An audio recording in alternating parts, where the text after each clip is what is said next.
18 June 2025 তাৰিখে অসম চাহ মজদুৰ সংঘ হাফজান পৰ্বত চাহ বাগিচা প্ৰাথমিক গোটৰ উদ্যোগত হাফজান পৰ্বত চাহ বাগিচাৰ শ্ৰমিকসকলৰ বিভিন্ন সমস্যা সমাধানৰ দাবীত বাগিচাৰ খনৰ কাৰ্যালয়ৰ সন্মুখত 1 ঘণ্টীয়া ধৰ্ণা কাৰ্যসূচী ৰূপায়ণ কৰে। প্ৰতিবাদী কাৰ্যসূচীত অসম চাহ মজদুৰ সংঘ নাহৰকটীয়া শাখাৰ সভাপতি অভিৰাম কুমাৰ, সহকাৰী সম্পাদক ৰাজেশ চেকা, উপসভাপতি লবিন নায়ক, আশা ডিব্ৰুগড় জিলা সমিতিৰ প্ৰচাৰ সম্পাদক মই মিখেল পুৰ্তি, উপসভাপতি অংকন তাঁতী, অসম চাহ মজদুৰ সংঘ হাফজান পৰ্বত চাহ বাগিচা প্ৰাথমিক গোটৰ সভাপতি ধীৰাজ মুৰাৰী, উপসভাপতি বাবুল আনচাৰী, সহকাৰী সম্পাদক অনিত তন্তবাই, বিত্ত সম্পাদক প্ৰবীণ বাগৰ লগতে কেইবাজনো অসম চাহ মজদুৰ সংঘৰ বিষয়ববীয়া উপস্থিত থাকে।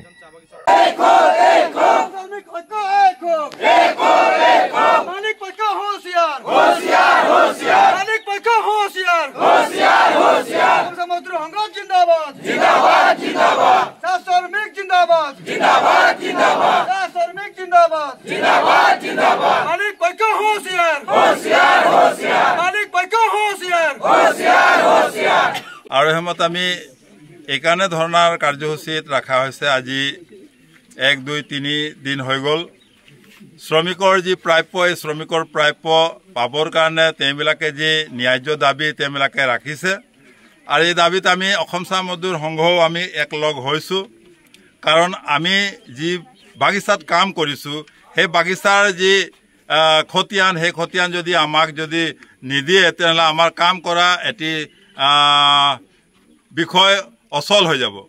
সেইকাৰণে আমি ৰাখিছোঁ যিবিলাক দাবী তেওঁবিলাকে 11 দফীয়া ৰাখিছিলে।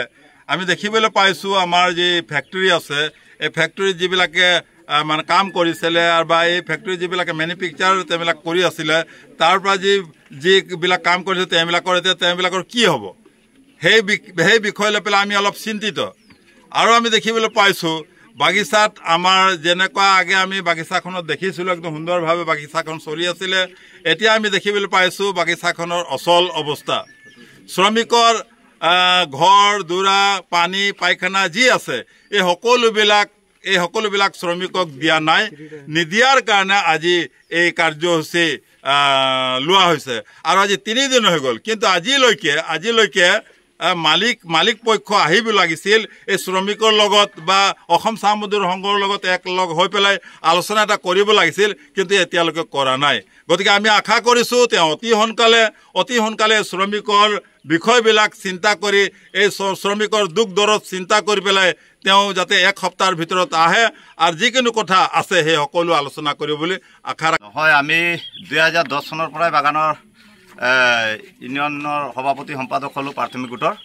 এতিয়াৰ পৰা আমি মালিক পক্ষক আমাৰ যিবিলাক শ্ৰমিকৰ দাবী দবাবিলাক আছে, ঘৰ দুৱাৰ, মেডিকেল, বাগানৰ বিভিন্ন ধৰণৰ মানে শ্ৰমিক পক্ষৰ মানে যিবিলাক মানে অভাৱ অভিযোগতাৰ কাৰণে আমি যিবিলাক মানে তেওঁলোকক কাগজ দি আজি 2025 চনলৈকে আমাৰ একো এটা মানে ফলাফল নাপালোঁ। এনেই টুকটাককৈ সৰু সুৰা কামবিলাক কৰিছিলে, কিন্তু এইবাৰ আমি কটকটীয়া হিচাপে চিন্তাধাৰা কৰি পেলাই একদম মেইন পইণ্টবিলাকে দিলোঁ। প্ৰথম কথাটোৱে হ'ল আমি 11 দফীয়া দাবী দিলোঁ। এই দাবীটোত লিখা আছে প্ৰথম আমি আমাৰ বাগানৰ ফেক্টৰীটো চলাব লাগিব। ফেক্টৰী কিয় বন্ধ কৰিব, শ্ৰমিকৰ পেটত কিয় লাট মাৰিছে।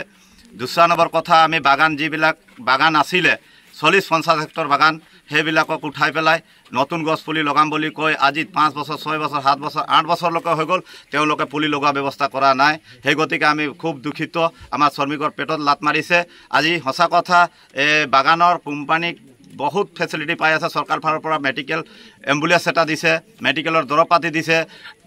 মানুহৰ ঘৰ দুৱাৰৰ কাৰণে আমি যিবিলাক আপত্তি কৰি থাকোঁ, ঘৰ দুৱাৰৰ যিবিলাক একদম ভাঙা একেবাৰে অৱস্থা বেয়া, 8 ঘণ্টা কাম কৰাৰ পাছত আমি ভাঙা ঘৰত থাকোঁ।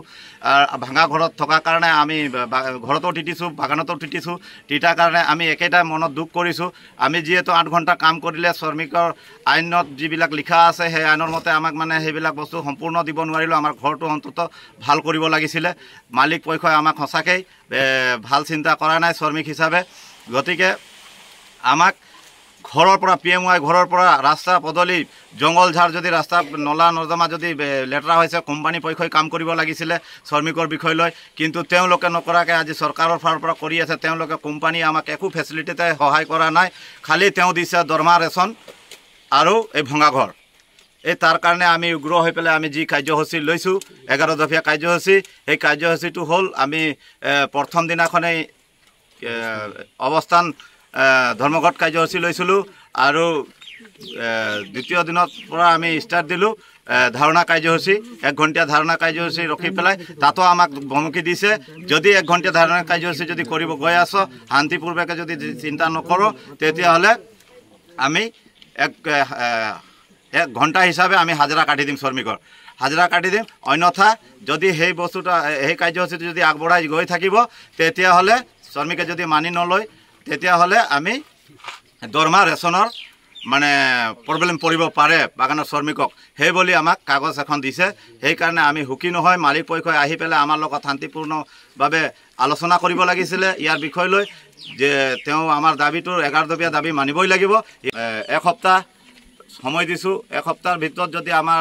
লগত মালিক পক্ষই যদি বহি আলোচনা যদি নকৰে তেতিয়াহ'লে আমি গণ আন্তৰিক পদ্ধতি আৰু ইয়াতকৈ জংগী আন্দোলন কৰিম বুলি আমি ইয়াত প্ৰস্তুত দিছোঁ यहाँ आके गम पाती जे आज 3 दिन आंदोलन कार्यसूची चलते है किंतु मालिक पक्ष किंतु कोनो धৰণৰ आलोचना के माध्यम से ये समस्या गिला समाधान करे जी व्यवस्था নাই करते वार লাগিন हमने गरिहना जानाती और অসম চাহ মজদুৰ সংঘ নাহৰকটীয়া শাখা হোক বা অসম চাহ মজদুৰ সংঘ হাবজান চাহ বাগিচা प्राथमिक गुटे जी श्रमिक राज के लगिन जी आंदोलन कार्यसूची लगा था आज हाबजान चाह बागान में और परवर्ती समय में जी कार्यसूची में लगी हमने उदो कुमार की छात्र संस्था होके हमने के पूर्ण सहयोग रही হেটলেঙ্গে দিছে মানে মানে ওটা একটা মানে গুন্ডাগার্দি দেখাছে ব্রিটিশ পলিসি কথাটা দুঃখ লাগা কথা লাগে আজি আমরা যে কোনো গণ আন্তরিক পদ্ধতি যদি কার্যসূচী লই তবে হলে জনটা আমরা আগে জনগিলা ডিমান্ড দেওয়া টাইমে যদি আমরা লিখে দিয়ে থাকি যে কার্যসূচী 1 ঘণ্টা এসব কার্যসূচী লিব বলে ও কাগজটা ওরা আগে পাইছে হুয়া পিছু আজি ওরা নাই জানাভাবে করে কোনে কি বলছে যে তোরা 1 ঘণ্টা যখন লস করছে 7 ঘণ্টা করে হাজিরা দিব তোদের কি বলে 8 ঘণ্টা করে হাজিরা নাই দিব দুঃখের কথা লাগে আর যদি অন্যথা বাগানকের ডাইরেক্ট সেক্রেটারি প্রেসিডেন্ট বলে নাই বলছে বাগানকের 2-4 জনের কারণে 500 মানুষকে পেট গামছা বাঁধাতে পারে নাকি কাল দরমা যদি না হবে